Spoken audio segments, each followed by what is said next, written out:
No livro de Tiago, capítulo 5, versículo de número 16. Vamos lá naquela, Tiago, capítulo 5, verso 16.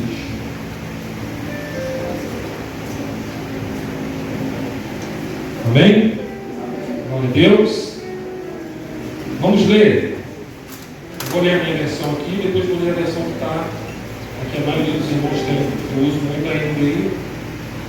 Está escrito: portanto, confessem os seus pecados uns aos outros e orem uns pelos outros para serem curados. A oração de um justo é poderosa e eficaz. Está escrito na outra versão: confessai as vossas culpas uns aos outros e orai uns pelos outros para que sareis. A oração feita por um justo pode muito em seus efeitos. Aleluia! Podeis assentar em nome de Jesus. Não serei prolixo, não vou me alongar. Quando o pastor me deu a notícia que eu estaria incumbido de trazer a mensagem no dia de hoje, eu pedi a Deus uma palavra e me veio esta palavra ao coração. Em primeiro lugar, esse texto é um texto muito rico, em que, se você analisar a carta, esse capítulo, você vai ver que existe uma série de coisas que devem ser feitas. Existe uma sequência de atitudes e ações que devem ser feitas. E aí ele chega a esse clímax em que ele diz que nós devemos confessar os nossos erros, os nossos pecados. E quando se fala de confessar, aqui está se falando de algo muito interessante, em que envolve cura. O confessar aqui uns aos outros estabelece cura entre os irmãos, e ali se fortalece. Então, quando se há uma conduta em que nós aprendemos a confiar, nós aprendemos a confessar e deixar, a Bíblia diz: aquele que confessa e deixa alcança a misericórdia. Então essa pessoa, ela passa a ter uma atitude mais justa, e assim também a sua oração tende a ter efeitos inimagináveis. Aleluia! Glória a Deus! Louvado seja o nome do Senhor. O propósito, irmão, da oração não é de alterar a vontade de Deus, mas de obtermos para nós mesmos e para os outros as bênçãos que Deus ele já tem disposto, ele já tem concedido, mas é necessário que nós vamos pedir para obter. Então, quando o pastor falou sobre a questão da oração, essa campanha Quem Ora Vence, verdadeiramente aquele que busca ter o hábito de orar, mas não só orar, ter o hábito de viver segundo os preceitos de Deus. As suas orações são ouvidas, as suas orações são recebidas no trono da graça. Aleluia! Glória a Deus! Então, o propósito da oração, para quem não sabe, às vezes, não é alterar a vontade de Deus. A minha oração nunca vai mudar a vontade de Deus. Por mais que você venha dizer: mas pastor, Deus ele até voltou atrás algumas circunstâncias. Aqui nós estaremos entrando numa esfera da vontade soberana de Deus. O que eu quero dizer é que Deus ele já disponibilizou as bênçãos, as coisas. Nós só temos que pedir. E pedir e alcançar são coisas diferentes. Existe um processo aí que eu não posso deixar de falar, eu não posso deixar de passar para a igreja. Primeiro ponto: a oração do justo com as suas práticas, produz efeito. Aleluia! Então, peraí. Segundo a Bíblia, a oração do justo tem um poder especial. No livro de Tiago 5,16 que nós lemos agora, está escrito: a oração feita por um justo pode muito em seus efeitos. Isso indica que uma oração feita por uma pessoa justa, que vive de acordo com os princípios de Deus, tem um impacto significativo. Aleluia. Então, eu tenho que entender o significado disso aqui. A oração de um justo. Justo esse que vive e que anda na vontade de Deus, que pratica a palavra de Deus. As suas orações têm um impacto inimaginável. As suas orações conseguem alcançar efeitos e causas maravilhosas, que às vezes você mesmo vai dizer: mas poxa, como é que pode? Como é que Deus fez essas coisas? Porque você está de acordo com a vontade daquele que vive. Aleluia! Glória a Deus! É assim que funciona. Não adianta eu achar, eu andar, eu viver de qualquer forma e achar, imaginar que a minha oração vai ter algum efeito ou vai sentir algum efeito. Eu tenho que falar isso para você. Não vai. Não é assim que funciona. Para Deus te ouvir, você tem que primeiro andar com Ele. Você tem que ser conhecido de Deus. Eu tenho um exemplo aqui muito clássico nessa questão da eficácia da oração. Jacó, por exemplo. Jacó no Val de Jaboque. Quem lembra da história? Jacó, ele tem agora um problema no meio da sua família. Acontece uma briga, acontece um rompimento familiar, a ponto de que o seu irmão desce ao seu coração o desejo de tirar a vida do seu irmão. E agora vai acontecer um racha naquela família. Acontece mágoas, desavenças. E agora Jacó vai ter que sair correndo da sua casa, rumo a uma jornada em que ele iria se relacionar com Deus de forma pessoal. Até então, Jacó tinha desejos pelas coisas da casa do seu pai, Jacó tinha desejos pelas coisas das bênçãos de Deus, mas Jacó ainda não entendia quem era Deus e como Deus funcionava. E Deus agora então vai proporcionar, através desse racha, uma vida pessoal com Jacó. Jacó agora então ele vai chegar num certo lugar, ele vai deitar, vai dormir, ele vai ter um sonho. Ele vai ver uma escada que sobe e desce, uma conexão da terra. Você vai dizer: esse lugar aqui é terrível, isso aqui é a casa de Deus.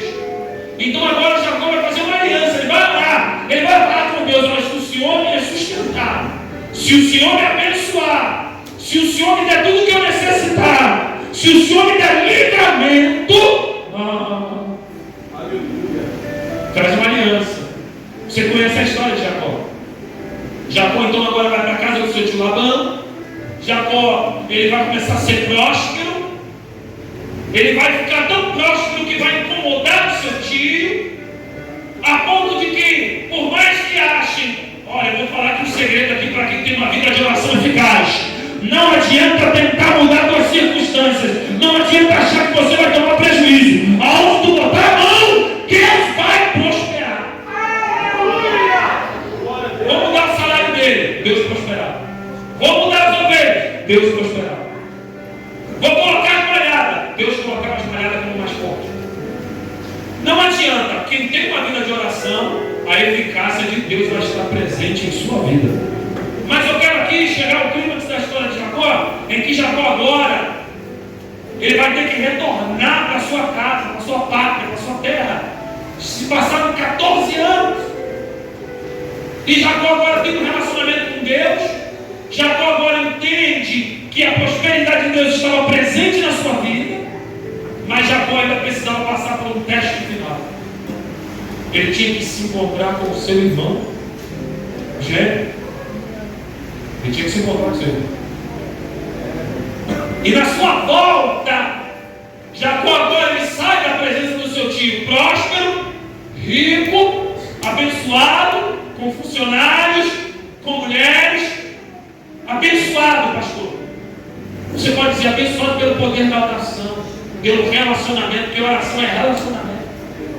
Mas agora ele vai chegar num certo ambiente que ele vai parar para analisar, ele vai se analisar e ele vai dizer, poxa, tem alguma coisa que ainda falta. Então agora ele vai fazer o seguinte, ele vai passar todo mundo pelo vale de Jaboque, todos os seus pertences, seus bens, sua família, e ele vai ficar sozinho naquele vale.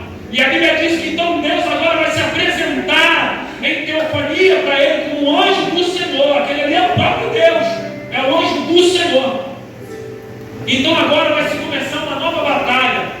Isso aqui não é uma batalha de força física, não é uma batalha de força, de capacitação, não. É uma batalha de súplica, é uma batalha de oração. Agora vai estar presente alguém que precisava aprender o segredo da oração eficaz e alguém que tinha capacidade de colocar essa eficácia na tua oração. Está ali Deus e Jacó. Jacó pedinte e Deus é aquele que pode conceder o teu pedido. Aleluia! Você vai ver que a luta de petição era tão grande que Jacó falava assim: eu só vou largar, eu só vou parar de clamar quando tu me abençoar. E Deus querendo ir embora, o dia estava raiando, a noite passou, e aquela súplica e oração. Irmão, sabe o que não consegue tirar a presença de Deus perto de você? É quando você dobra o joelho e ora com toda a tua alma. Glória! Quando você ora de todo o teu coração, é a melhor oração que existe. Me abençoa, ele queria o quê? Bênção material? Não queria bênção material. O segredo de uma oração eficaz é a mudança de conduta. Glória a Deus. O segredo de uma oração eficaz é qualidade de vida. Então agora Deus vai olhar para ele e vai falar: qual é o teu nome? Jacó. Tá bom. Então eu vou fazer o seguinte: porque força Jacó não tinha para ganhar de Deus. Você vai ver que ele saiu dali aleijado, ele saiu coxo. Deus só tocou na canelinha dele e ele ficou coxo. Mas ele também: vou mudar teu caráter então. Eu vou tocar, então vou mudar teu nome. Teu nome agora não é mais Jacó, não. Você será chamado Israel. Aleluia! Porque ele lutou com Deus e com os homens. E ele, como um príncipe, ele prevaleceu através da oração. Oração eficaz essa que eu vou falar um negócio, hein? A presença de Deus estava com ele, a prosperidade de Deus estava com ele, mas para ele chegar diante do irmão dele, ele precisava de mudança interior. Às vezes tem oração que não é tão eficaz assim porque falta alguma coisa. Paremos para nos analisar. Esse é um exemplo. Jacó orando no vale de Jaboque. Coisa linda. Tem outro exemplo também, que é o próprio Elias. Elias era um homem semelhante a nós, sujeito aos mesmos sentimentos, e orou com fervor para que não chovesse sobre a terra por 3 anos e 6 meses, e não choveu. E depois ele orou de novo, então o céu deu chuva e a terra produziu seus frutos. Aleluia! Glória a Deus! Você quer exemplo de oração eficaz, irmão? Mas observe a qualidade de quem ora. Depende muito. Não é qualquer oração, não é de qualquer forma. A oração ela exige comprometimento. Oração, irmão, ela vai de você a tua vida. Dobrar o joelho e orar requer, é uma doação de vida. Eu costumo dizer, é doação de essência vital. Orar, você está passando um pouco da tua vida, você está tirando as suas energias. Cansa orar. Orar é desafiador, mas quando você começa a pegar gosto pela oração, meu irmão, você passa de um pedinte comum para alguém que ora de forma eficaz. Aleluia! Glória a Deus! Alguém que orou menos de 5 minutos que o fogo desceu e consumiu o altar? Oração eficaz. Então, meus irmãos, o primeiro tópico aqui é se meditar que a oração, junto com uma prática, produz efeito. Não adianta eu querer efeito na minha oração se eu não vivo uma prática. Não adianta eu mandar de qualquer forma, me ver meia boca e dobrar o joelho e falar: Senhor, abre aquela porta para mim. Senhor, me abençoa naquele concurso. Senhor, tira o mundo do meu caminho. Senhor, alivia minhas dores. Senhor, envia o maná. Não adianta. Deus está falando não precisa que você ande de acordo, porque já está liberado. Já está liberado. Você está pedindo algo que eu já liberei. Mas eu quero que você entenda. Ontem eu estava pregando sobre o pessoal que foi para o exílio de Babilônia. Não vivia de acordo, eu vou levar para o exílio para poder fazer diferente. Quando vocês entenderem o propósito meu, eu vou renovar vocês e eu vou restaurar vocês novamente essa terra. Prósperos e abençoados. A oração eficaz precisa de uma vida de prática eficaz também. Segundo ponto, trate a oração como um instrumento de guerra.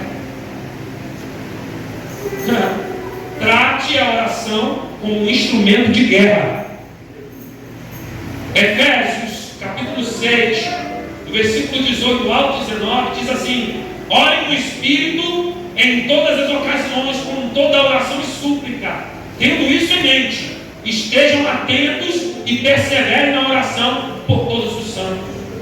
Aí ele vai dizer: orem também por mim, para que quando eu falar, seja me dada a mensagem, a fim de que destemidamente torne conhecido o ministério do Evangelho. Irmãos, vamos meditar sobre o texto de Efésios 6. Para analisar aí Efésios 6. Você pode colocar aí Efésios 6, por gentileza? Nós já estamos caminhando para o final. Efésios 6. Olha que coisa maravilhosa. Eu vou adiantar aqui. Efésios número 6. Olha o que está escrito: filhos, obedeçam aos seus pais no Senhor. Vou escalar. Pois isso é justo. Segundo, versículo 2: honra teu pai e tua mãe. Este é o primeiro mandamento com promessa, para que tudo que te corra bem e tenhas longa vida sobre a terra. Pais, não irritem seus filhos, antes criem-os segundo a instrução e o conselho do Senhor. Aí ele vai falar agora para os funcionários, para os escravos. Escravos, obedeçam aos seus senhores terrenos, com respeito e temor, com sinceridade de coração, como a Cristo. Olha, ele vai dizer: obedeçam-lhes não apenas para agradá-los como eles observam, mas como escravos de Cristo, fazendo de coração a vontade de Deus. Sirvam-nos aos seus senhores de boa vontade, como o Senhor, e não aos homens, porque vocês sabem que o Senhor recompensará cada um pelo bem que praticar, seja escravo, seja livre. Aí ele vai falar agora para os senhores. Então, no versículo 10, depois de ele trazer essa lista de conduta, ele vai dizer assim: ó, finalmente, depois de fazer tudo isso, finalmente, fortaleçam-se no Senhor e no seu forte poder. Aí ele vai dizer: vistam toda a armadura de Deus. Então, o que eu entendi aqui? Para poder vestir a armadura de Deus, primeiro eu tenho que ter uma vida, eu tenho que ter uma conduta. Para que essa oração, aí ele vai falar sobre a armadura. Vai vestindo capacete, couraça, cinturão, escudo e espada do Espírito. Mas depois ele vai entrar naquele versículo e vai falar: e orem no Espírito em todas as ocasiões. Irmão, medita sobre isso. Primeiro, conduta, atitudes de pessoas justas. Primeiro, eu vivo na prática aquilo que eu prego. Depois, eu vou me revestir da armadura de Deus sobre a minha vida. E agora eu vou também ter uma arma sobressalente, que é a oração no Espírito. Porque, irmão, quem pratica das coisas anda no Espírito. E a Bíblia diz que quem anda no Espírito não cumpre as concupiscências da carne. Que é a oração mais eficaz de quem vive na prática. Quer ver uma coisa que o diabo detesta? É aquele crente que vive o que fala. É aquele crente que pratica o que fala. É aquele crente que pratica o que lê. É aquele crente que respira a palavra de Deus. Você vai pedir tão simples. Você não precisa de uma oração, sabe, tão bonita, tão cheia de palavras. Você não precisa começar uma oração. Não. Você vai falar de acordo com a tua necessidade. Você vai abrir a boca. Você vai ver o milagre de Deus acontecendo na tua vida. Você vai ver a resposta de Deus mais rápido do que você pensa. Porque o inimigo ele não consegue ficar perto de quem vive a palavra. Ela é uma arma, irmãos. E olha, irmão, é uma arma que ela serve mais para os outros do que para nós mesmos. Esse é o intuito da oração, na verdade. É pedir por alguém que não sou eu mesmo. Quer ver Deus responder mais rápido a oração? É quando você ora por alguém que não é você mesmo. Esse é o intuito da oração, interceder. E quando você ora por alguém que não é você mesmo, sabe o que eu acho legal em Deus? Porque a Bíblia diz que antes de você orar, Ele já sabe o que você precisa. Então, quando eu aplico a minha vida e o meu coração a orar por alguém que não sou eu, Deus ele vai responder a oração, mas vai suprir também as minhas necessidades. O nosso maior problema hoje é que nós somos pedintes, nós somos mendigos espirituais.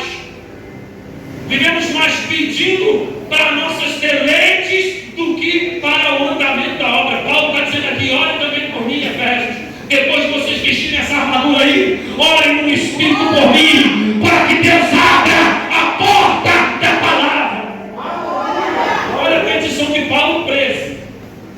Ele não podia pedir, olhem para me libertar. Olhem para Deus me dar livramento. Não. Orem por mim para que Deus me dê ousadia para pregar a palavra. Oh, aleluia! Então, irmãos, o texto de Efésios 6, após vestir as armaduras de Deus, depois de viver uma vida de acordo com os princípios de Deus, Paulo pede que orem no Espírito. Em Tiago 4,7 diz, portanto, se submetam-se a Deus e resistam ao diabo, e ele fugirá de vós. Quem se submete a Deus, as suas orações são eficazes. Não adianta eu querer orar a Deus e pedir que Ele me responda se eu não me submeto a Ele. Porque quem se submete a Deus, resiste ao diabo. Está aí a senha. Está aí, o segredo está aí. Quem se submete a Deus, resiste ao diabo. O diabo quer ele ficar perto quando tu começar a orar. Não quer não, essa pessoa se submete a Deus, eu vou fazer o que ali. Não vai, irmão. Ele vai tentar fazer de tudo para te parar. Mas quem se submete a Deus resiste ao diabo. Pedro, é um exemplo aqui, Pedro. Lá em Atos capítulo 12, versículo 5, diz assim, ó. Pedro estava preso, seria assassinado no dia seguinte. Mas a igreja orava constantemente. Olha só, Pedro então ficou detido na prisão, mas a igreja orava intensamente a Deus por ele. Sabe o que é intensamente? É intensidade, é com força, é com alma, é com espírito, é com desejo, é com necessidade. A melhor oração que tem é quando você está angustiado. Não existe oração melhor, quando está de coração partido. Lembra das orações que tu estava com o coração partido? Entristecido, que a lágrima descia, tu orava, e tu sente que Deus recolhe aquela oração, porque ela é uma oração sincera. Não sei o que aconteceu com essa geração de hoje, que passou, ficou muito superficial, e as orações não têm alcançado a sua eficácia, porque está faltando verdade.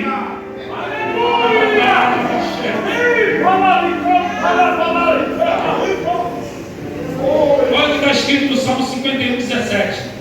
Os sacrifícios que agradam a Deus são um espírito quebrantado e um coração quebrantado e contrito. Ó Deus, não desprezarás. Aleluia! Deus não despreza essas coisas, não.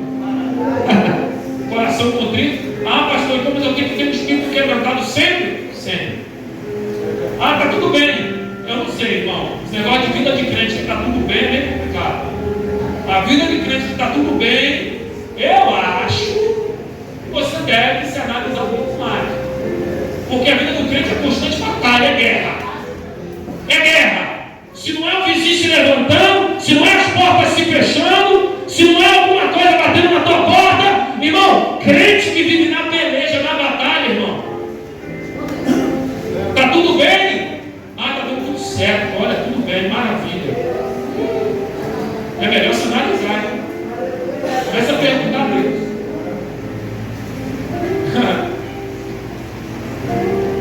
Sacrifícios que agradam Não tem sacrifício melhor. E para mim finalizar aqui, quem ora vence.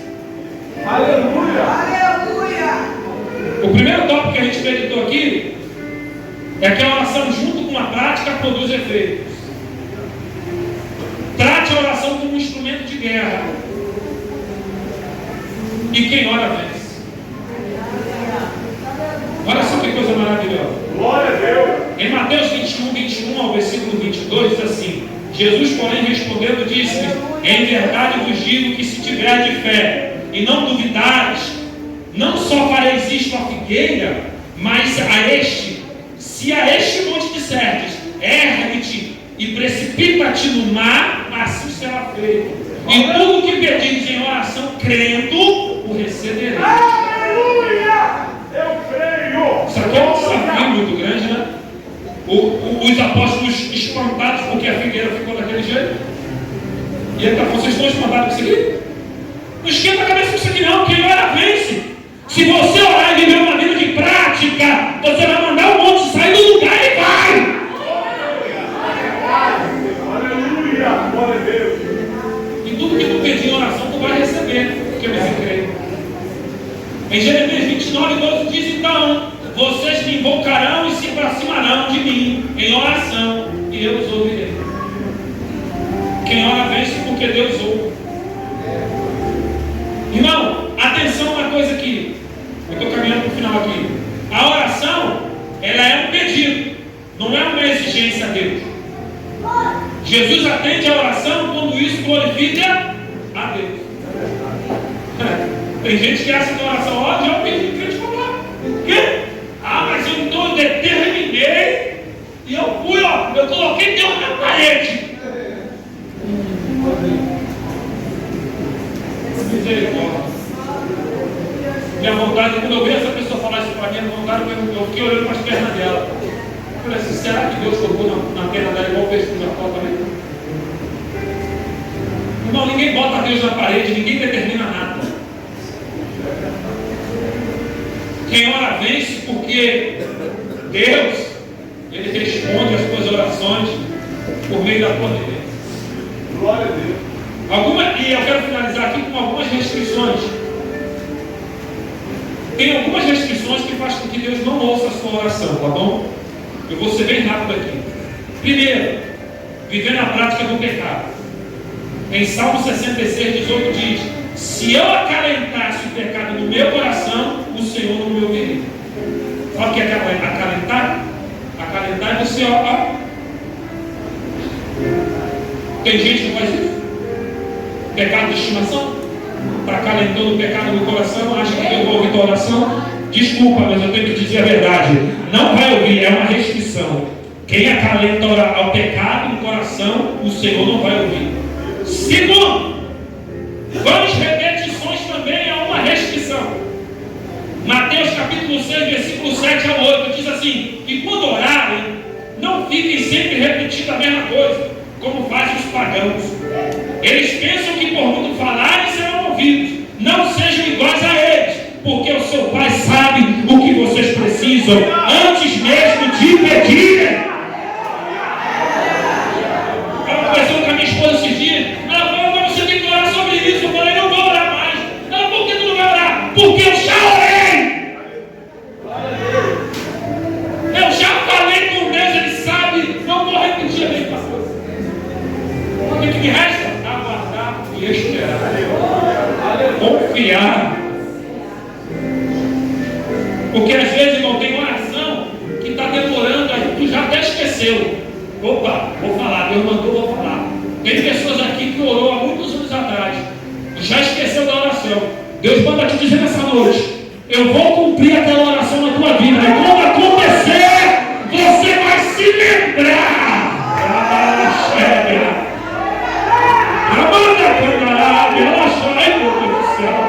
Que presença forte é essa? Meu Jesus amado, Ele vai te lembrar dessa oração. E você vai saber: Deus respondeu. Não me pergunte por que demorou. O negócio não é comigo. Terceiro Terceira restrição: quem não ama a palavra de Deus, a sua oração não será ouvida. Pastor, que é isso, pastor? Como é que o senhor fala um negócio desse?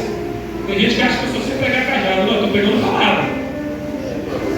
Olha o que está escrito em Provérbios 28:9.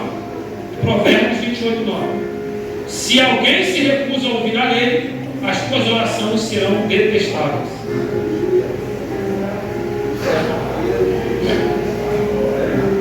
Não sou eu que estou falando, é a palavra. Irmão, isso aqui é a experiência de alguém que tinha uma sabedoria sobrenatural. Quem está falando aqui através da vida desse homem aqui, Salomão aqui, é a sabedoria, é o espírito de sabedoria, é Deus. Então ele está dizendo aqui: aquele que não tem prazer na lei, as suas orações são detestáveis. Sabe aquela pessoa que não tem prazer? Vou falar, eu vou ser cancelado, mas eu vou falar. Aquela pessoa que não tem prazer na palavra de Deus, que não quer vir no culto da palavra, mas quando quer pedir, quer abrir a bocão desse tamanho para orar, mas não tem prazer na lei. Eu imagino Deus assim: ó, ih, lá vem a minha orar, lá vem detestável. Vem orar, vem pedir. Não tem amor à palavra. Irmão, essas são as 3 restrições para que a tua oração não seja ouvida. Para mim finalizar aqui e concluir, Romanos capítulo 8, versículo 26 ao 27, eu vou concluir essa mensagem. O coração é a melhor coisa, a oração é a melhor coisa que Deus deixou para nós. E a ligação mais eficiente com o céu é a oração. Em Romanos 8, 26 e 27 diz assim: da mesma forma, o Espírito nos ajuda em nossa fraqueza, pois não sabemos como orar, mas o próprio Espírito intercede por nós com gemidos inexprimíveis. E aquele que sonda os corações conhece a intenção do Espírito, porque o Espírito intercede pelos santos de acordo com a vontade de Deus. Esse Espírito aqui, a intenção do Espírito não é o meu Espírito, não é o teu Espírito, é o Espírito de Deus. Aleluia! Eu já falei isso aqui antes. É engraçado, a gente não sabe orar, mas quando você ora, o Espírito olha e ele começa a interceder pela tua oração. Então é uma oração de Deus para com Deus, e a Bíblia diz que ele não pode negar a si mesmo. Aleluia! Glória a Deus. Aí Deus conhece a intenção do Espírito dele, aí Deus vai fazer o quê? Corresponder. Gemidos inexprimíveis. Olha só a nossa condição mortal e miserável. Se você não buscar viver uma vida de prática, para ter uma vida de oração eficaz, você vai dar muito mais trabalho para o Espírito, porque ele vai ter que gemer mais. E tem gente que quando começa a orar, o Espírito, misericórdia, geme muito, vai. Geme muito, vai, poxa, para interpretar na oração daquela pessoa. Aí Deus está falando: mas tem que pensar, viver mais na prática, hein? Mas o Espírito Senhor tem misericórdia. Eu entendi a alma dele, eu conheço o espírito dela. Meus irmãos, quer viver uma vida de oração eficaz? Viva, e eu vou finalizar aqui. Portanto, confesse os seus pecados uns aos outros e orem uns pelos outros para serem curados. A oração aqui é de cura. A oração de um justo é poderosa e eficaz. Você não precisa ficar orando para pedir nada material para Deus, ele já sabe. Começa a usar a oração da forma correta. Pede pelo teu irmão ser abençoado, pede pelo teu irmão ser curado, pede pelo teu irmão ter livramento, pede para o teu irmão ser um instrumento na mão de Deus. Você vai ver o que Deus vai fazer com a igreja, você vai ver o que Deus vai fazer na tua vida, você vai ver o que Deus vai fazer. Eu agradeço a minha oportunidade, em nome de Jesus.